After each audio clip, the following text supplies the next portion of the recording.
प्रेमामृताम्बनिधि अक्वातो नमसे समण्डलपतिशनि सदा तुच्छम भूत्वा दीनगणेशकरुणया कोऽपि न कण्ठाश्रितौ तत्वा तु नमसे समण्डलपतिशनि सदा तुच्छव भूत्वा दीनगणेशकरुणया कोऽपि न कण्ठाश्रितौ गोपी भावरसामृताभिलहरी कल्लोलमग्नोन्मुहो वन्दे रूपसनातन रघुजुगं श्रीजीवगोपालकौ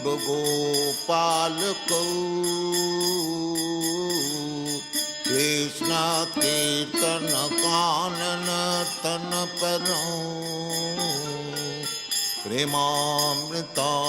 प्रेमामृताम्बनिधि कृष्ण कीर्तन कानन तन परौ प्रेमामृताम्बनिधि कुजत कोकिलहंस संसार सुगण कीर्णमयूराकुले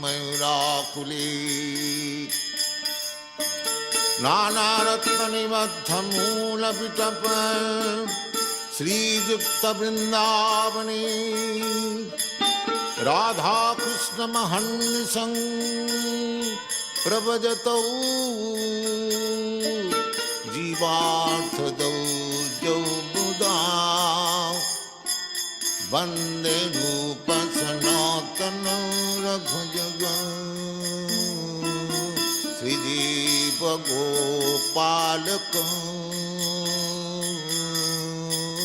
कृष्ण कीर्तन गानन तन परौ प्रेमामृताम्बनिधि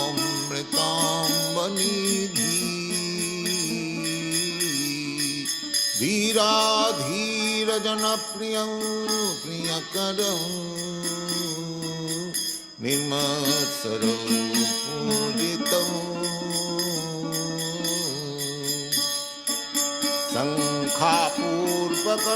शङ्खापूर्वकनामगाननतिभिः कालावसानिकृतं निद्राहारविहारकादिविदितं चत्तन्तौ दीनौ च जौ शङ्खापूर्वकनामगाननतिभिः कालावसानिकृतं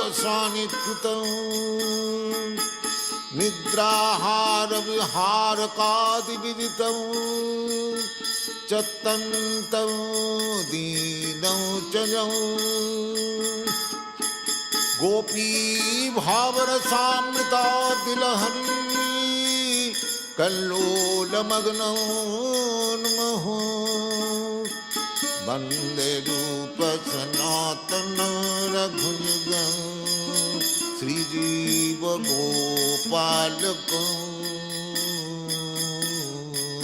कृष्ण कीर्तन गानन तन परौ प्रेमामृताम्बनिधि कृष्ण कीर्तन गानन तन परौ राधा पुण्यतटे कलिन्दतनया तीरे च वंशी वटे प्रेमन्माधव सादसे सदसया ग्रस्तौ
Samad Bhakti Siddhanta Saraswati Goswami Prabhupada ki jai, Ananta Koti Vaishnavrinda ki jai, Namacharya Srila Haridas Thakur ki jai, Prem se kaho Sri Krishna Chaitanya Prabhu Nityananda Se Advaita Gadadhar Sivas Adi Gaur Bhaktivinoda ki jai, Sri Radha Krishna Go Gopinath Sam Kund Radha Kund Girivardhan ki jai, Vrindavan Dham ki jai, Navadvip Dham ki jai, Swami Bhaktivinoda ki jai, Ganga Mai ki jai, Jamuna Mai ki jai, Tulasi Devi ki jai, Bhakti Devi ki jai, Swami Bhaktivinoda ki jai. All glories to the assembled Lord. All glories to the assembled Lord. Thank you very much.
Hare Krishna, Sri Sadev.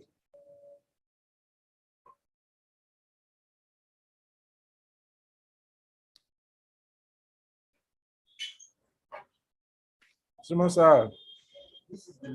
Hare Krishna. Hare Krishna. Since Maharaj is not here yet. Krishna Sadev. How Yeah, are you doing? I can hear you. Okay, Maharaj hasn't come, so what's your plan? Well, we'll play Bhajan for a few minutes to see. Okay. So you can go ahead then. Okay. Hare Krishna.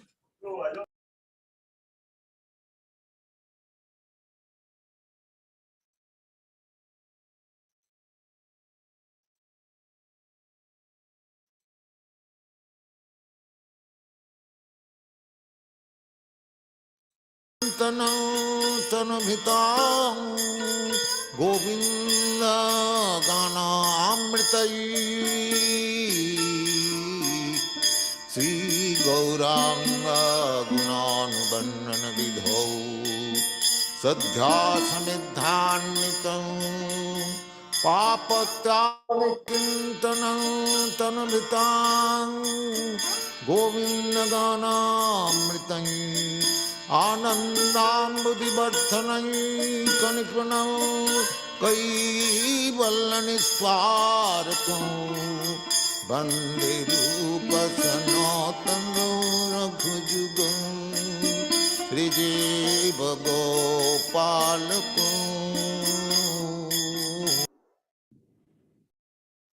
Haribol. Hare Krishna Maharaj, please accept our humble obeisances. All glories to you, Lord Krishna. I clicked on the YouTube link. I didn't. So, It's okay. Hare Krishna. Thank you, Maharaj. Thank you for being here. okay. Om Namo Bhagavate Vasudevaya.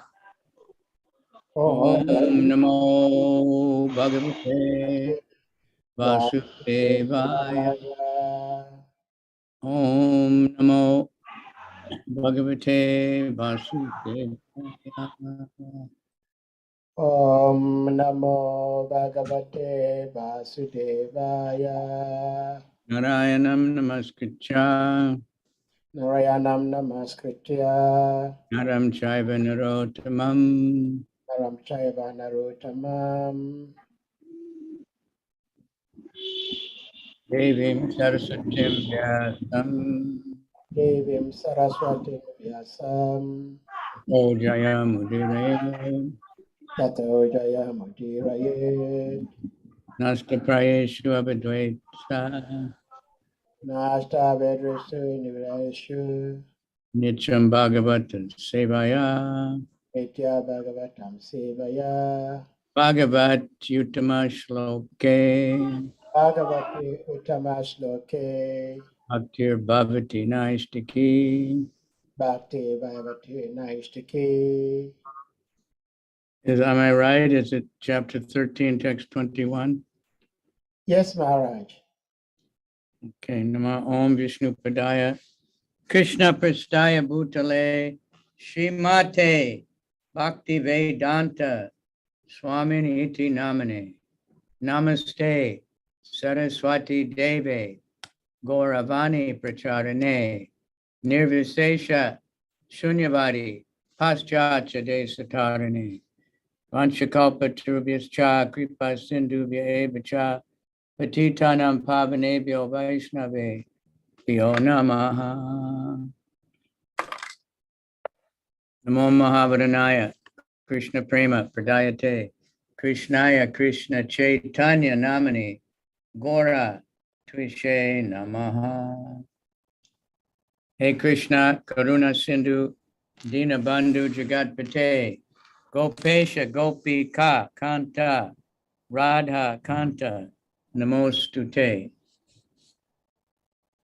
Tapta Kanchana Gaurange Radhe Vrindavaneshwari Vishabhanu Sute Devi Pranamami Hari Priye. Okay, text 21. Bitri, Bartri, Surit Putra, Petri, Bratri, Suhitri, Putra, Atas, Hatas, Te, Te, Vigatam, Vigatam, Vayam, Vayam, Atma, Atma, Cha, Cha, Jaraya, Jaraya, Rasta, Grashta, Parageham, Parageham, Upasase, Upasase, Pitri, Bartri, Surit Putra, Petri, Brata, Visutri, Putra, Ataste, Vigatam Vayam, Ataste, Vigatam, Vayam, Atma, Cha, Jaraya, Grastaha, Atma, Cha, Jaraya, Grashta, At Para Geham Upasase Parageham, Upasase, Pitri Bratri Surit Putra Petri, Bratre, Suhrit, Putra, Taste Vigatam Vayam Ataste, Vigatam, Vayam, Atmacha Jaraya Grasta Atmacha, Jaraya, Grashta, Parageham Upasate Parageham, Upasase, Pitri Bratri Surit Putra Petri, Bratre, Suhrit, Putra, Ataste Vigatam Vayam Ataste, Vigatam, Vayam, Atmacha Jaraya Grasta Atmacha, Jaraya, Grashta, Parageham Upasase. Parageham, Upasase, Anyone else? Petri, Bratre, Suhrit, Putra, Ataste, Vigatam, Vayam, Atmacha, Jaraya, Grashta, Parageham, Upasase, Okay. Synonyms, word for word. Pitri, Petri, father. father, sorry, Ratri, brother. brother, Surit, Surit, well-wishers. well-wishers, Putraha, Putra, sons. sons, Ataha, Ha, all dead. all dead, Hey, Hey, yours. yours. they yours, Vigatam, Vigatam, expended. expanded, Vayam, Vayam, eight. age, Atma, body. Atma, At, Cha, also. Cha,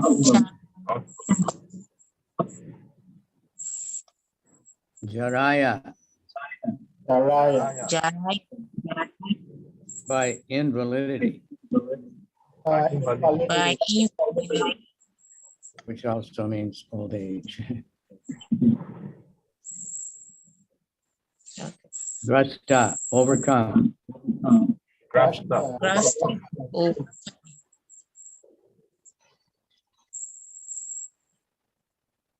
Parageham, another's home. Parageham, another soul. is Pasa say, you do live. Upasasi, Your father, brother, well-wishers, and sons are all dead and passed away. You yourself have expended the majority portion of your life. Your body is now overtaken by invalidity, and you are living in the home of another.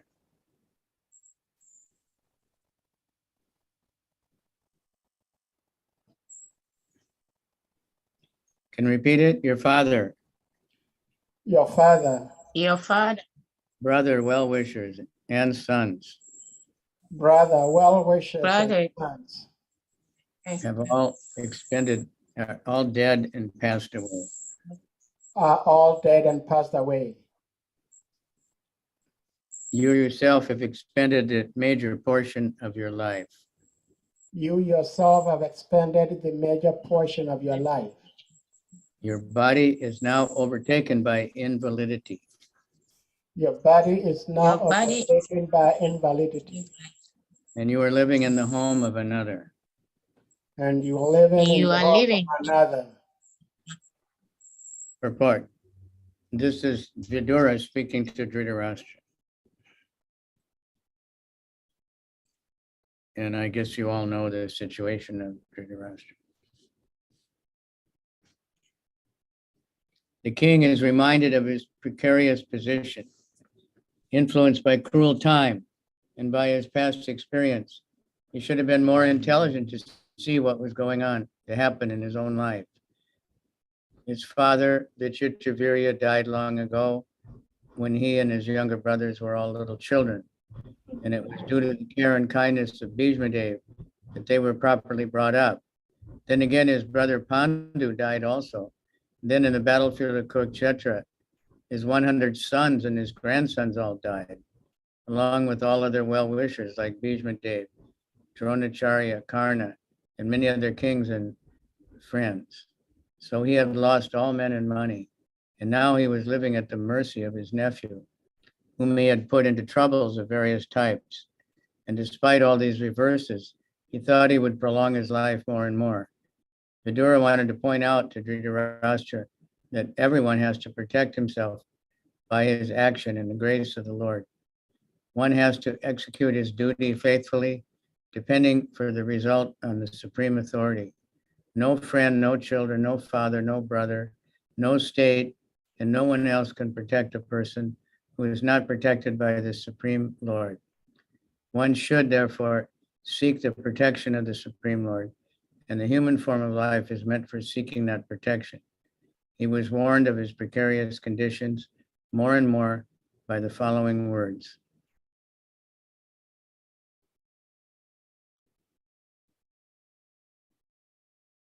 Okay. Om Gyanatimirandasya Gananjana Shalakaya Chaksuramilitanyena Tasmai Shri Guruve Namaha. All right, so Dhritarashtra is a very sad case. But nowadays, there's so many Dhritarashtras. Excuse, I forget. I'm so used to waiting for translation, so I had to keep.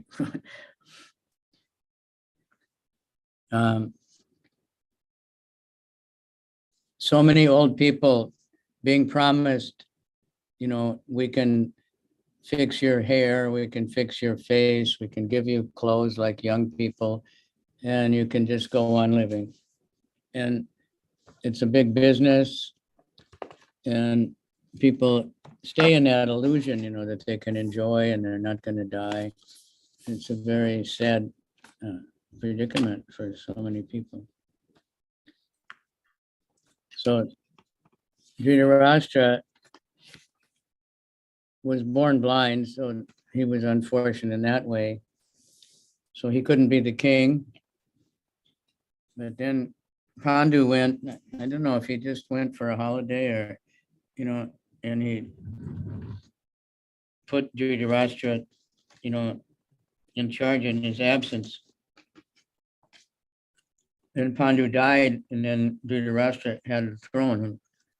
He wasn't officially the king, but he had all the power. He couldn't be the king, so he was wanting his son to become the king.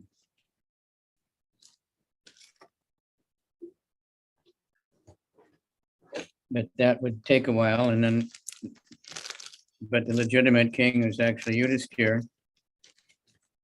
And so then we have all the trouble that went on and all the different things. And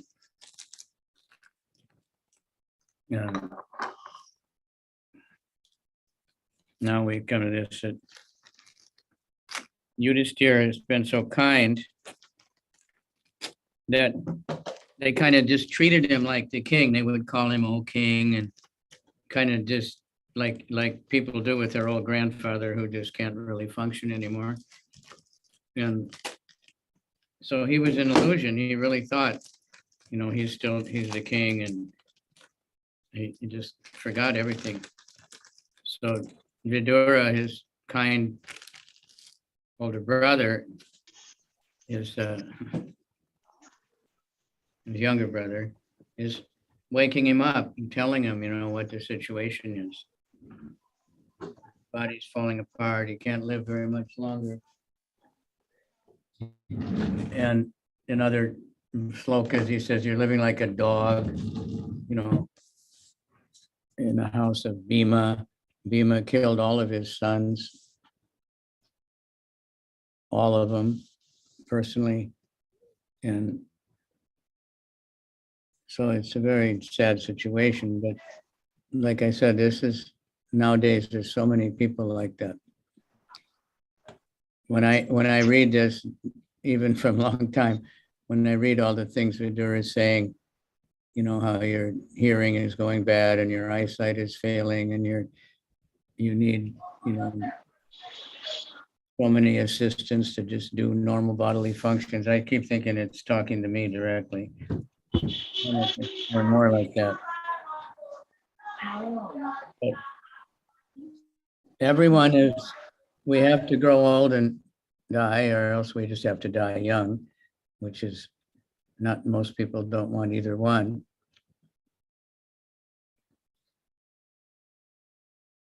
So Vidura is he's being very kind. He was quite happy wandering the world as a sannyasi and visiting all the holy places and hearing from saintly people. But out of pity, he came back to help his brother, even though the brother had never took his advice his whole life. Vidura told him, when Duryodhana was born, Vidura told him, you should kill this baby because he's totally inauspicious and it'll cause the destruction of the whole dynasty. And he knew that Vidura was right, but he couldn't do it. He just was too attached. My son, my son, my son. So the whole thing is showing us, A king has to be a king before he's a father, you know, and any manager, we have to, you know, be whatever our duty is before we sentimental about some person. This is my friend or not my friend. Everybody has his friends and enemies, and even in our society sometimes, with somebody we like, and even they do bad things, we don't want to discipline them. Someone we don't like, even if they do something good, we don't want to give them credit. We want to put them down. We don't want to give them any responsibility. These things go on because we're in the material world. So all these pastimes are meant to teach us something, you know. So Dhritarashtra is blind in the first place. Now everything else is falling apart. And so in other verses, you know, the Vidura tells him all this, you know, you're coughing up mucus and can't eat properly and your hearing is going bad, and all the things that happen when we get really old. And all the people that you cared for you and took care of you, they're all gone. Well, your father died when he was quite young. Bhishma's gone, and Dronacharya, Pandu, the other brother, all his sons, everybody's finished. He must have some grandsons, but he's living in total illusion because Yudhishthira just told everybody to always treat him respectfully and let him think he's the king. So, trying to just, trying to baby him. So Bhishma helped bring up Dhritarashtra and Pandu and Vidura because their father died young. And so this is a history. Karna was a great supporter of Dhritarashtra because he wanted Duryodhana to be the king. And there's just so many complicated relationships. So now he had actually nothing, and he's just living in the house. Vidura tells him like a kept dog, eating the scraps from Bhima, who killed all his sons. Doesn't sound very good. But this is like I said, especially in America, so many men are living like that, men and women both. They're getting old, but they don't want to admit it, and they have all these anti-aging and different processes, and people are spending a fortune to get all kinds of surgery so they won't look old, and they're selling like unlimited different kinds of things that are supposed to make you immediately young and full of energy again, like you were when you were 25, and on and on and on. And we see old ladies, getting their hair fixed and wearing clothes like high school kids, and not everybody, but many, and just in a dream world. And hardly anyone is thinking, I'm going to die. That's what Yudhishthira said when the Yaksha, that was actually Yamaraja, asked him, what is the most amazing thing in the world? He asked many, many questions, and only Yudhishthira could answer these questions. But he answered everything perfectly. And he said, Ahani, Ahani, Bhutani, that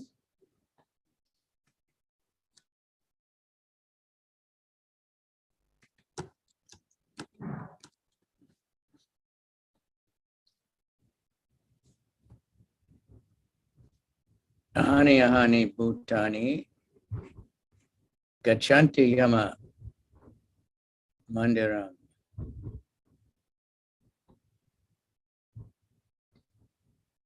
That means every day, hundreds and thousands of people are dying, living entities. Shesha Stitam Ichanti Kim Ascharyamatapa. but they're all going to Chanti Yama Mandiram. They're all going to the temple of Yamaraj. But still, people don't think I'm going to die, even though they can't think of anyone ever who didn't die in the history in their past. So this is the most amazing thing. And we'll see that. Most people, they'll say, oh yeah, I know I'm going to die, but it's not going to happen tomorrow. I knew some devotees that were selling life insurance. They said it was hard to sell life insurance. People don't want to think about that they're going to die, I'll take care of it later, but some people have. And ahani means every day, at every moment, hundreds and thousands of people are dying and going to Yamaraj. But no one, they will know, but they won't live like they're going to die. Like devotee, Karmis was saying, well, you're so pessimistic because we think, well, I'm going to die. So I'm trying to reduce my material life and trying to untangle myself and utilize whatever time I have for spiritual life, because nobody knows how much time they have left. But a lot of us now are getting old and have life-threatening diseases and all kinds of things. And we need to wake up. Well, the attendance is going down every week, Gana used to bring his whole crew and there was like 150. It's happening. I saw some other classes even smaller than this. So hopefully the devotees are busy. They're all out on Sankirtan and out farming. So our movement is not old. It's very young, but in some ways it's growing old because we're not preparing for the future enough. I just heard a really wonderful talk by one devotee about farming. And he's doing a project in New Vrindavan. He's done other projects teaching people how to farm and trying to live properly, but nobody wants to live that way. They want to they want money, they want to go to the supermarket and get imported things and, juice and everything ready-made. But Prabhupada stressed, we have to develop communities where we don't have to buy food. Food is such a big part of our budget. And then we have to beg. We have to beg for food. It's not good. We should be growing so much that people come to us begging for food because they don't have any. So we have to work on that. We have to understand that's a big preaching. If we're actually really growing everything we need, devotees are happily working and digging in the ground. This is, of course, we wanted to preach also, but that's also preaching. If you have a really active farm, imagine if in West Africa you were plowing with a bullock and everything, you could attract so many people to come and see what you're doing. Because everybody wants a tractor, even the devotees. They think the first priority to have a farm is to have a tractor. Tractors are in the ground. Tractors are heavy and they pack the ground really hard. And then the nutrients can't flow, the water can't soak in, the worms can't crawl through it, and the land gets ruined. And they have very costly repairs. The exhaust fumes are totally bad, stinky, the noise is terrible.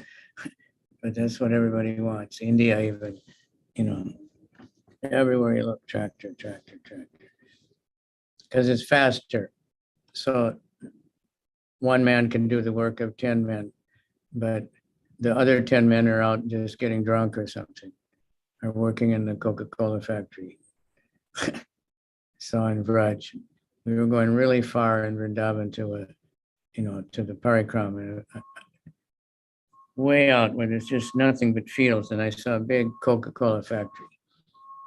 So that the boys who are not working now on the farm because somebody has tractors and machines, they're working in the Coca-Cola factory. Get a little money so they can buy whiskey. Maybe they get free Coca-Cola.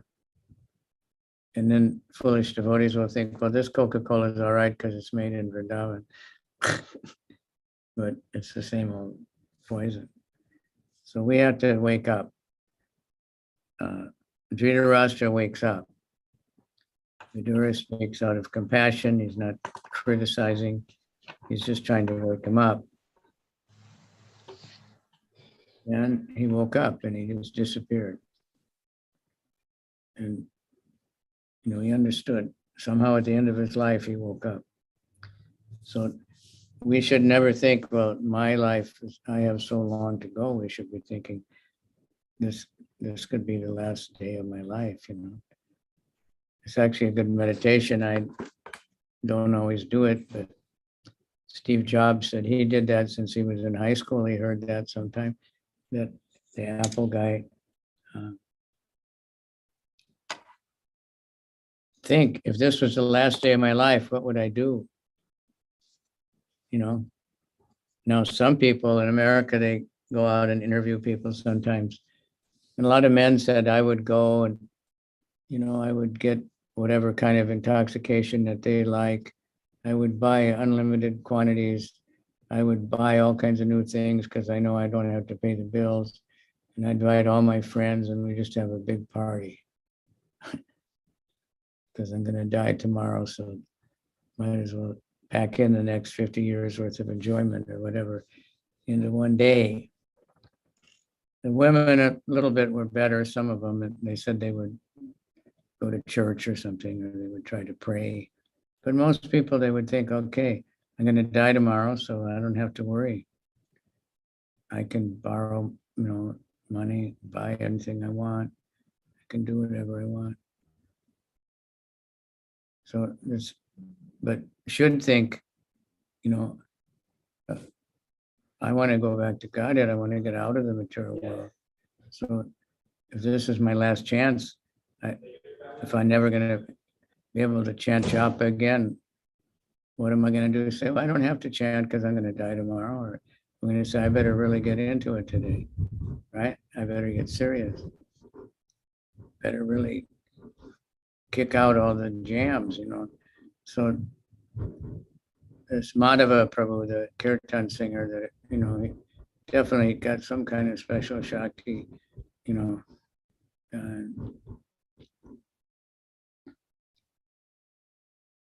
Govinda Maharaj asked him one time, what are you thinking about when you're chanting? What is your meditation? He said that on every mantra, he's thinking, this may be my last mantra that I ever get to chant. So I want to really, cry out to Krishna. So we see the result of that. I was talking to him, because he travels a lot. And he said, yeah, sometimes it's very hard because he comes from a very long flight or something. It's very tired and they want him right away to lead a kirtan. He said, it's not so easy to get into that prayerful mood and deep, deep prayer so quick, if you're just coming out of all the troubles of traveling. But this is how we should be. Everything we do, with every bite we take, this may be the last time I can never take this. This may be the last time I ever talk to KAVICANDRA.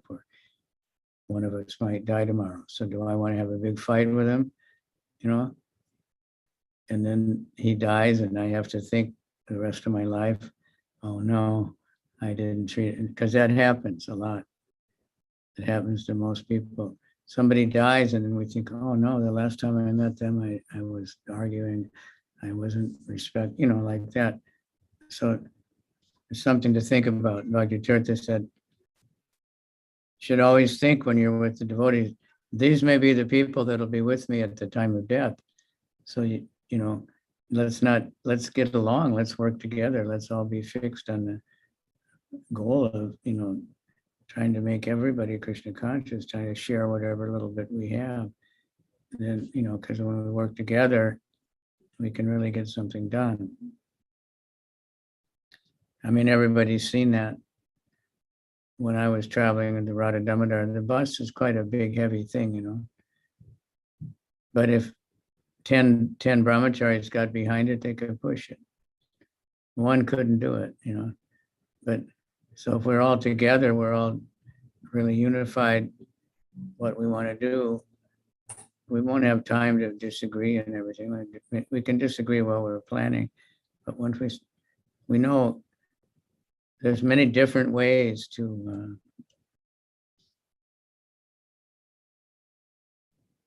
they say in America to skin a cat. That's kind of a strange way for us to say, but there's many different ways to do anything, and we should be able to appreciate what others are doing, and see what might be really best, and that maybe the other person's idea that's different than mine, it might be better, or part of it might be better.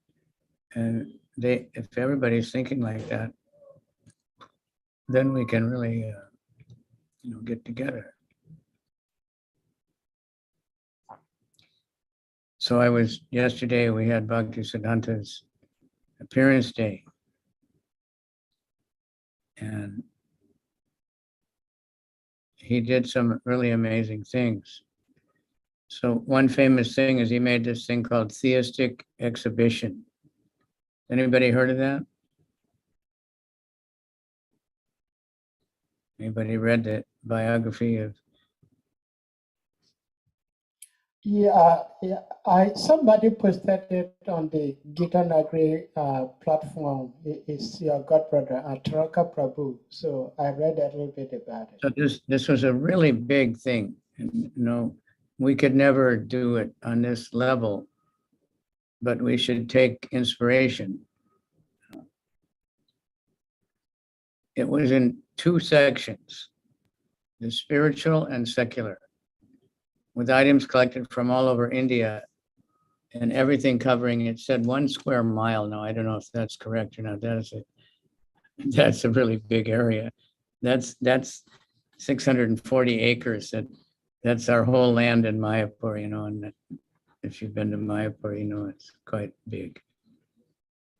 The secular division demonstrated departments of human endeavor, medical, educational, agriculture, arts and crafts, raising animals, child welfare, athletics, and amusements. And none of those things sound like, where is Krishna, right? Other attractions were performances of athletic feats like gymnastics, wrestling, boxing, sword fighting, and stick fighting, and jujitsu. There were musical competitions, dramas, film shows, the circus, and the words of the harmonist, other varieties of innocent amusements, prizes, medals, and certificates were awarded to deserving exhibitors and performers. So you might have heard of the Indraduna Maharaj's Festival of India in Poland.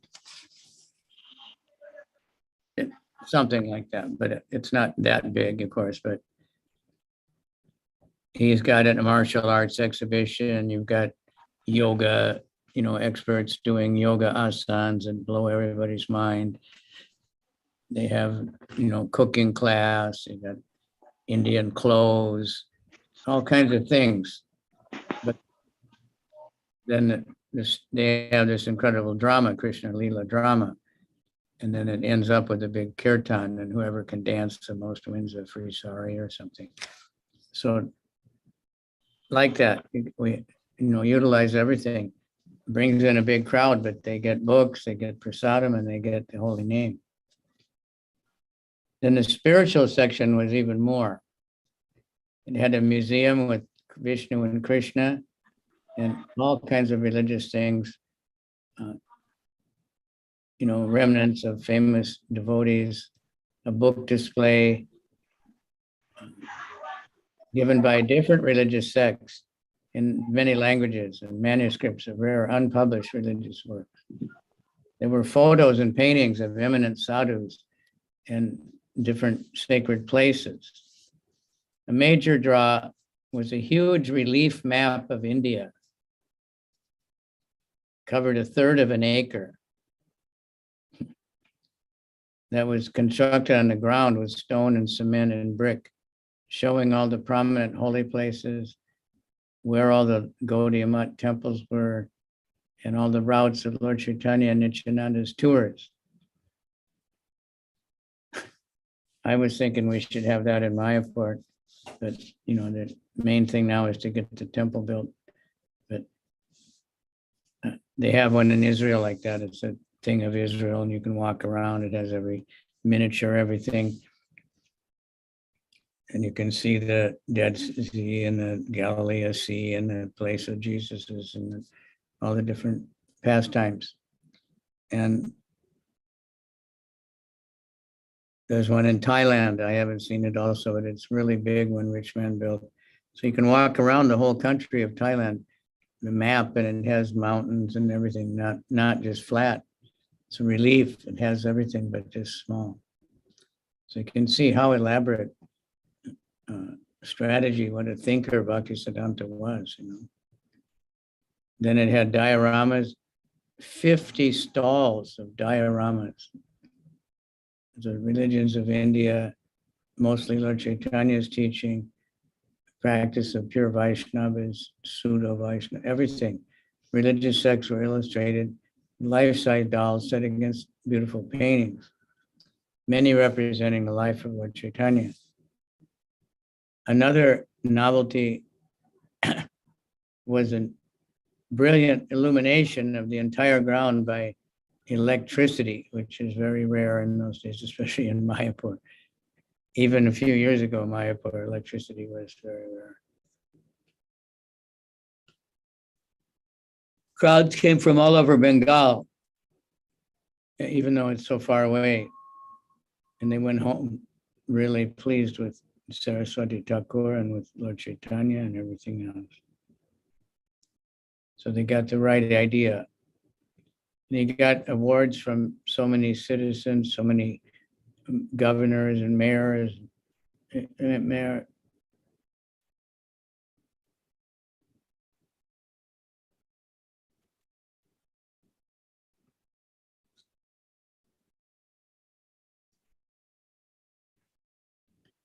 So just to give a little impetus so we can think, we can do a little bit, but when we do a Harinam or we do something, we want to make it attractive. I have to take this opportunity, because my experience, which I mentioned every time I went in Harinam in Africa, the devotees always would get together in a circle and turn their back to the people. And so everyone would just see their shaking backside. But we're supposed to be looking at the people, letting them look at us and smiling and greeting them and having a relationship with people, you know. If you saw, you know, I don't know, and now that you have a lot of famous singers, if they were come on the stage and just keep their back to the audience, you know, they wouldn't get the connection, they wouldn't get the mood, the ecstasy of the reciprocation with the audience. The audience wants to see you and they want to look at you and they want to see you looking at them and pointing to them and, you know, all the thing that singers do. So we had to please take that note and then think about how to make every temple, if you have even a little bit of land, grow food there, you know, grow vegetables, grow something. Cassava, you know, practically can grow anywhere. You don't have to have a big commercial farm with a tractor, but you can do a little bit. If you go to Mediate, it's all farms up the road and nobody has a tractor. Everybody has big farms, big pineapple farms, big cassava farms. You know, and they don't have tractors. They just get out there and work. So, but now we have a tractor in Ghana, we have to use it, right? it's not so easy to make use of it and protect it and everything else. So anyway, I'll just leave it at that. You know, don't be like Dhritarashtra, be like Vidura. Vidura, when the home life wasn't so nice, he left, right? And just traveled and as a sannyasi. But he came back to rescue his family. And I heard an interesting story in Bhaktisiddhanta. There's so many wonderful pastimes, but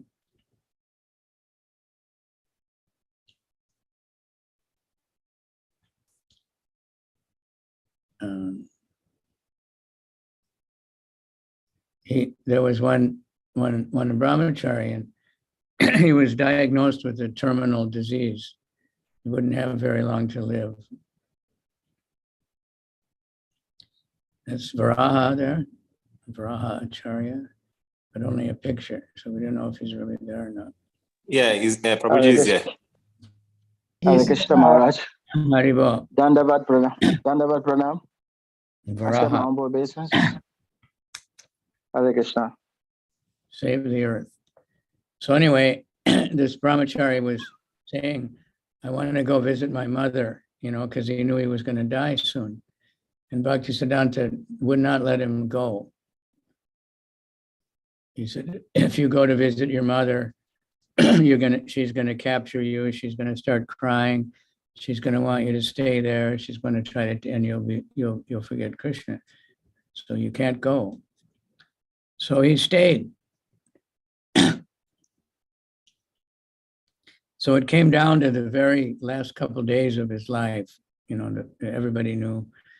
And Bhaktisiddhanta told the other devotees, now take him to Calcutta. And he was crying, no, I don't want to go to Calcutta. I want to stay in Mayapur. I don't want to leave. You know, really upset. And Bhaktisiddhanta, apparently very cruel, take him to Calcutta. So they did, and he died on the train. And the disciples were still like, why did you do that? How could you be so cruel? He wanted to die in Mayapur.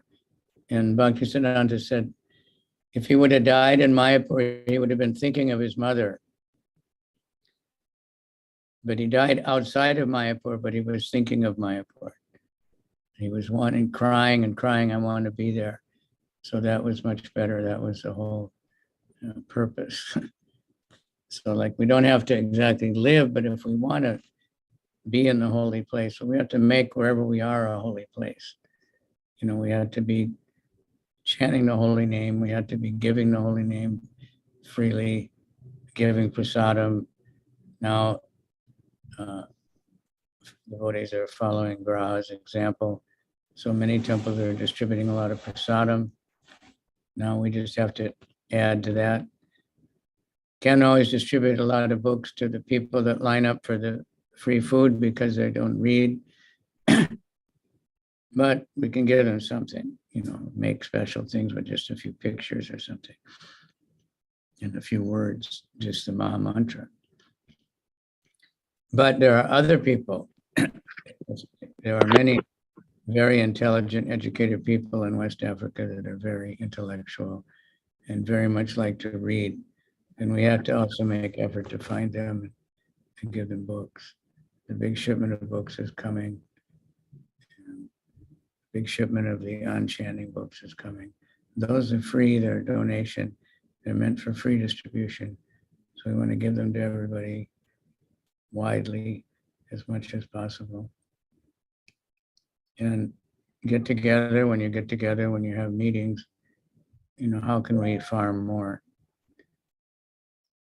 There's people in America that they're so frustrated with their life and they live in apartments, but they grow little vegetables on the balcony or something with just a box, a wooden box, and they can grow some carrots or something, and they're really happy, you know, to get something nice.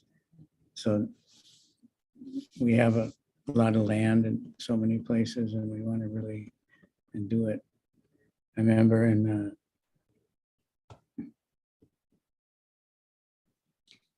forgetting the names. What's it? Wari, in Wari, when Hiranya was there, he had the whole place cultivated. He was growing something all on the whole land, a huge amount of land there. Got a lot of places with a lot of land, and we need to make use of it. That's what land is for. So we don't have to beg money from the Indians. We can beg them to surrender to Krishna and be able to give them food instead of begging them to give us a bag of rice. So be like Vidura, meditate on Vidura, read carefully all these things he said to Dhritarashtra, and wake up, sleeping souls. All right, wake up, West Africa. All right, any comments or questions? Hare Krishna, thank you so much, Maharaj. So if anyone has a question, you can ask Maharaj. We don't get to have Maharaj's presence most of the time, so he's here with us today. Let's try to make a good use of it.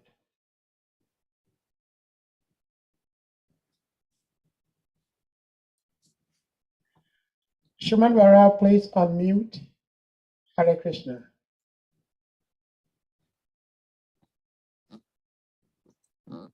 Okay, somebody's gonna Please say unmute. You are still muted. I can't hear Okay. what. Okay. Vara, please. All glories to Srila Prabhupada, all glories to Your Holiness.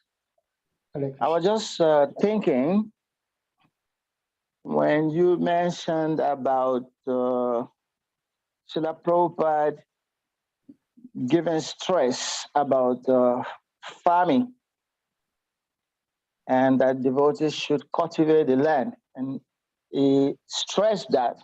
That is the point that kind of touched me.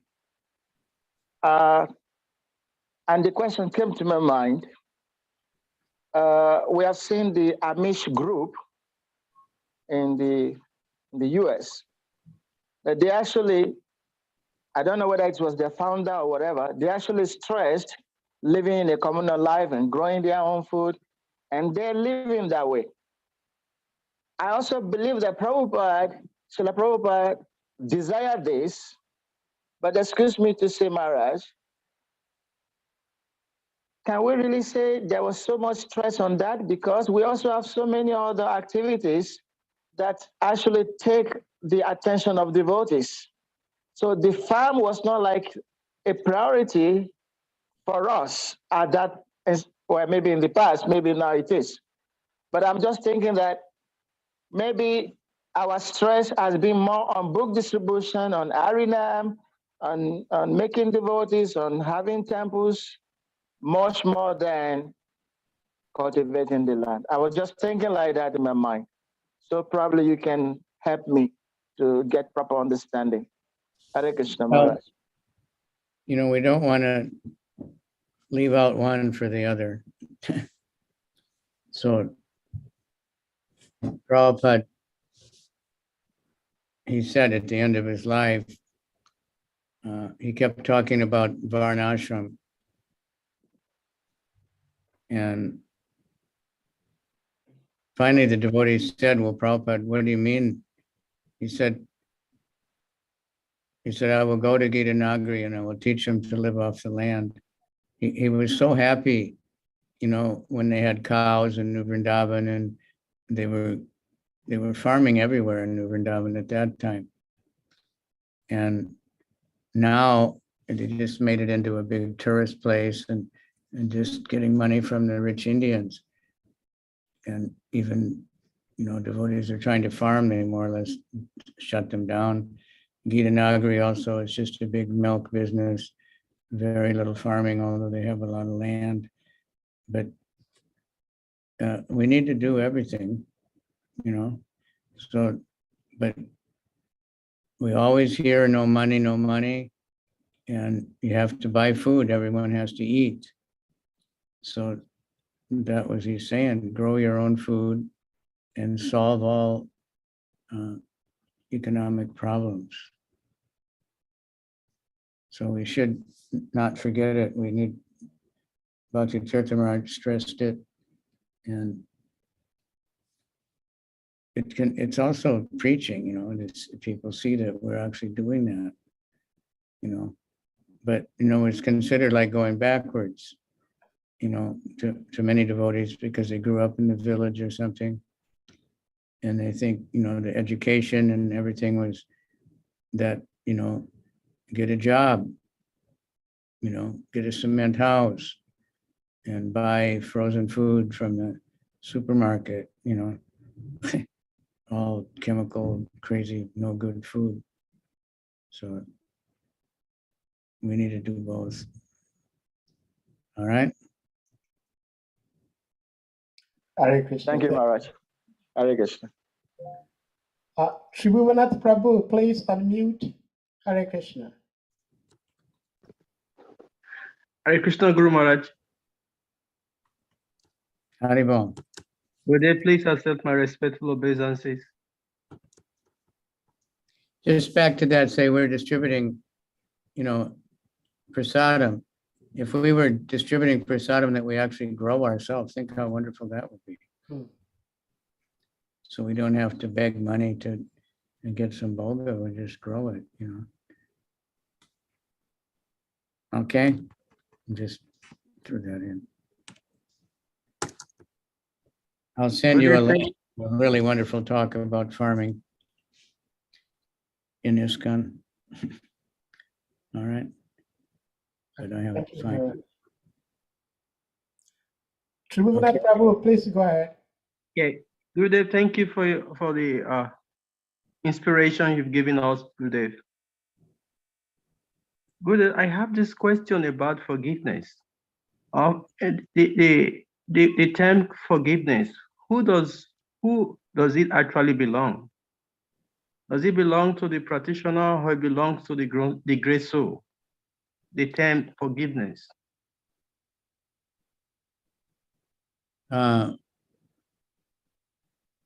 Forgiveness is always stressed by every great spiritual leader. In Christianity, it's a major thing that gets overlooked, but right? Forgive them, Father, forgive them. If someone slaps your face, turn the other cheek, that.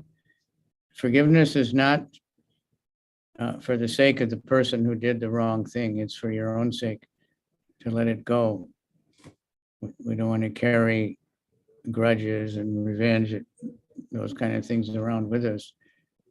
Bhakti Tirtha Maharaj said, it's like carrying hot coals on your hand, thinking, KAVICANDRA made me mad, so I'm going to put these hot coals on his head as soon as I can find him. But meanwhile, my hands get burned off, right? Or they say it's like drinking poison and thinking the other person will suffer, And then, so forgive, it's forgiving, give, we want to give, not take. So forgiving, it's for everybody. But most people, they want revenge. I think somebody hurt me, I have to hurt him back 10 times. A Muslim killed my Jewish grandfather, so I have to kill 10 Muslims. And the Muslims think that, an Israeli killed my uncle, I have to kill 10 Israelis. And they don't want to change. They don't want to give up that cycle of prejudice and all these crazy things,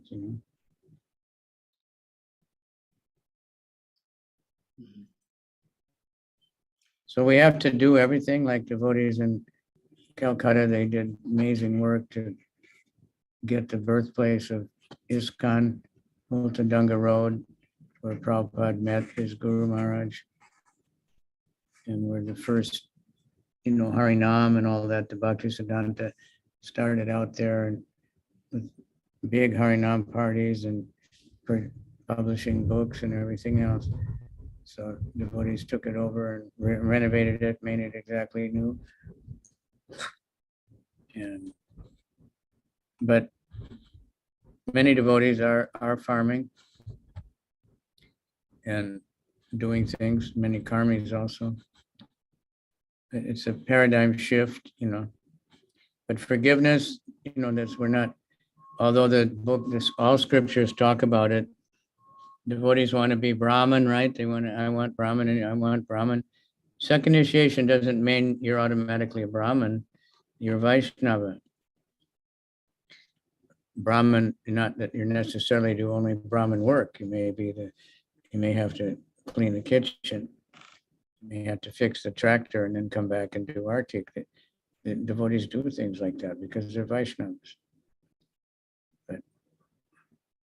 But the Bhagavatam stated that forgiveness, that's where the Brahmana's power comes from, their forgiveness.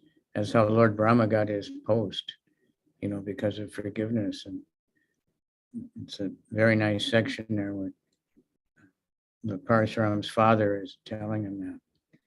You shouldn't have got angry at these people who stole my cow. You should have forgiven them.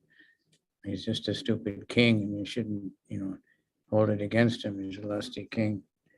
So he stresses on that, the power of forgiveness. That's where the Brahmana's power comes from forgiveness. The Kshatriya's power comes from fighting and weapons and everything. The Vaishya comes from his money.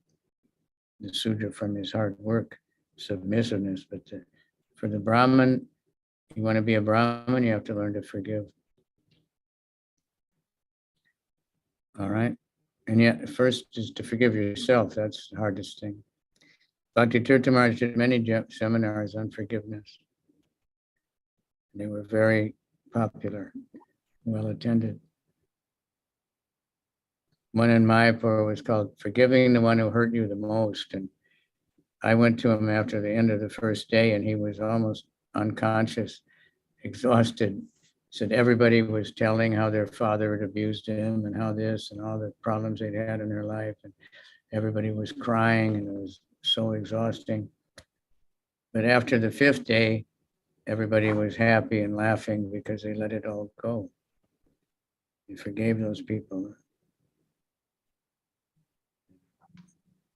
If we're not forgiving, it just holds us back and it could cause cancer even.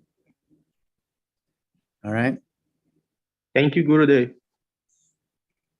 And we're still waiting for the airline to start flying to Nigeria again so Tribhunath can come. Yeah, I don't know what the reason is. The Emirates airline must be over money. You know, they want the Emirates to pay much more money to land in Nigeria or something. You know. I think they're going to Ghana. I told you to check if they'll change your ticket to Ghana. It's the same cost, the same basic flight. You know. Okay. Anyone else? Yes, Maharaj, I have a question. You're talking about, of course, the text talks about Vidura and Dhritarashtra. And you were rightly saying that there are many Dhritarashtras in this world today. And my question is, Vidura had been giving wonderful advice to Dhritarashtra in the past, but he didn't seem to have taken any of such advice until at some point in his advising, then he accepted and followed his advice. So in our day-to-day lives, sometimes we get advice from senior devotees or maybe even from gurus, and we do not seem to take the advice, even though the advice is for our own good. So my question is, what was the reason that Vidura's advice at some point to Dhritarashtra was not taken until at a certain point in time that it was taken? Because in our situation, sometimes we may not even be lucky at all, like Dhritarashtra. even though it took some time, he accepted the advice. But some of us, that time may never come, where we never take advice. So what is the barrier? What prevents us from taking especially good advice from kind-hearted people? Hare Krishna. Causeless ignorance. Okay. You know, because we're so conditioned and we're puffed up and we think no one can tell me anything. Hmm.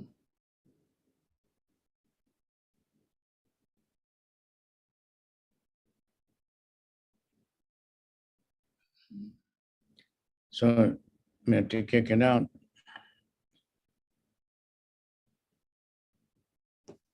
Mostly we want to give advice, you know. So, you know, we're burned out because all our life we were getting advice, maybe it wasn't good for us. Or people were just trying to lord it over, you know, teachers and even the parents sometimes, you know, if you get a job, all these things. So, you know, we become rebellious, but that's why we're in the material world. So we have to look to Krishna and get, you know, follow. If someone's advice is in line with will help us towards Krishna, we have to pray that we can take it up. If it's not going to help us get towards Krishna, then we don't have to.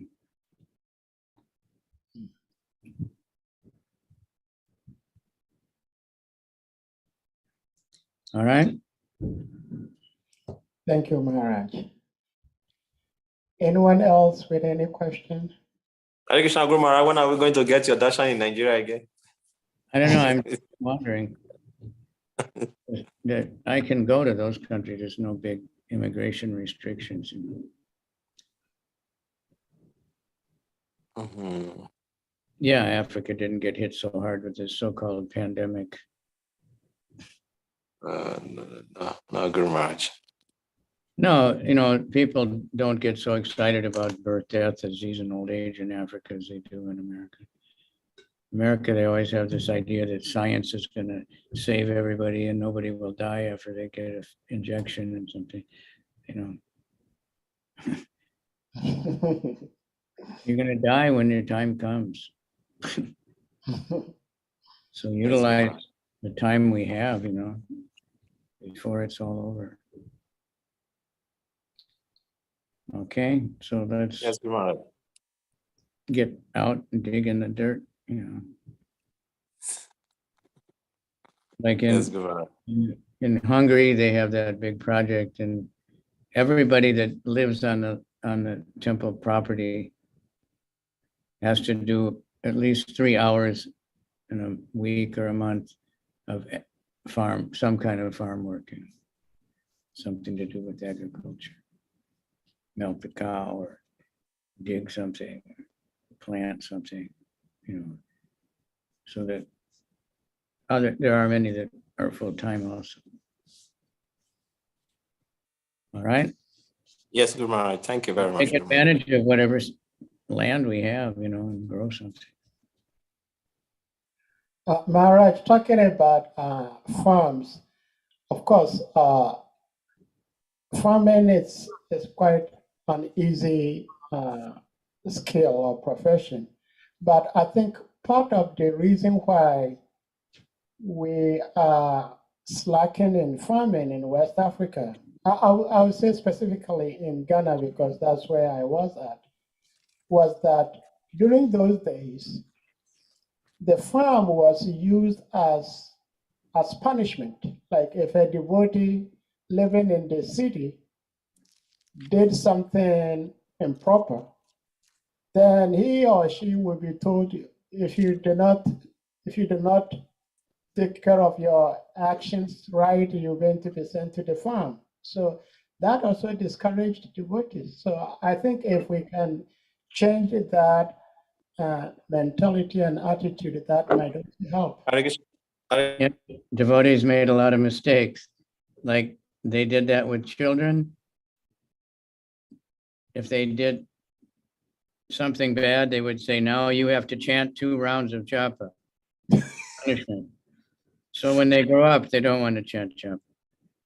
Right? And they, I mean, they really did that, you know, and it's really crazy. So it should be, you know, now a lot of devotees that live in the cities, like in the West, they want to have a holiday to go on the farm for a few days. We went up to New Vrindavan with the Harinam party, and all the boys were down milking the cow every morning. They loved it. They get out from the city.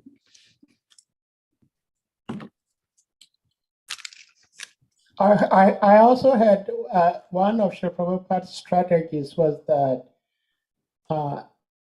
every temple in the city should have a farm so that the farm will feed the city temple. So Gita Nagari was meant to be like a temple a farm taking care of the New York temple. Yeah, it was bought by the New York temple, but things changed. Anyway, I'll send you this link of Tapapunja Prabhu talking about the current condition and what can be done. Because he's like even going to this big society for sustainable living and sustainable farming, and there's all kinds of people from all over the place and lots of seminars. But he got really disturbed because he saw that they were all talking about,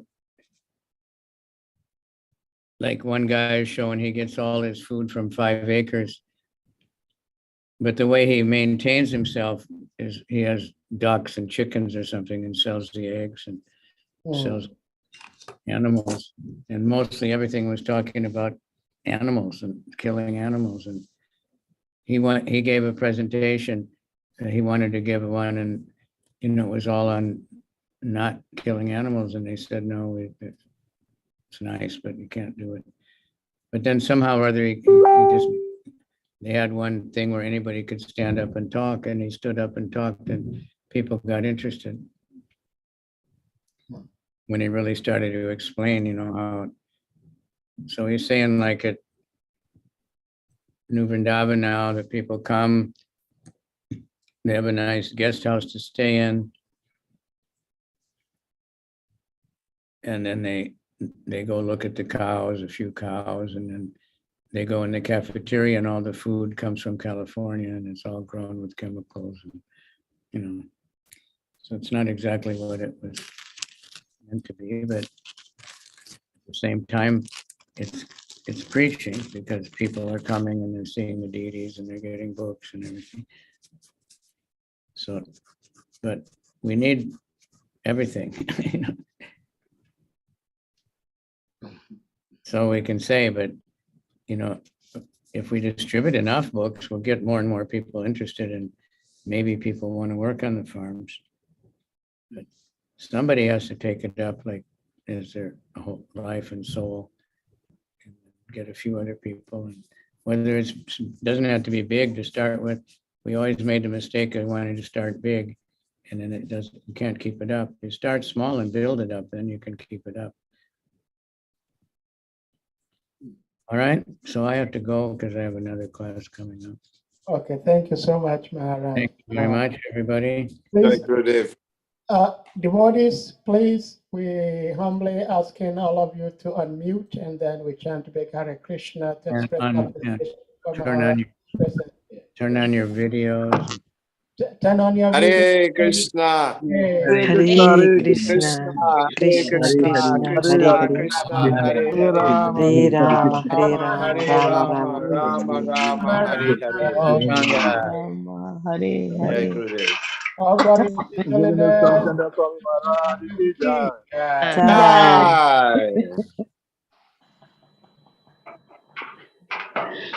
Okay, turn on your videos. I don't know. So, by Guru Krishna's grace, we'll meet again tomorrow. Hare Krishna. Hare Krishna. Oh God.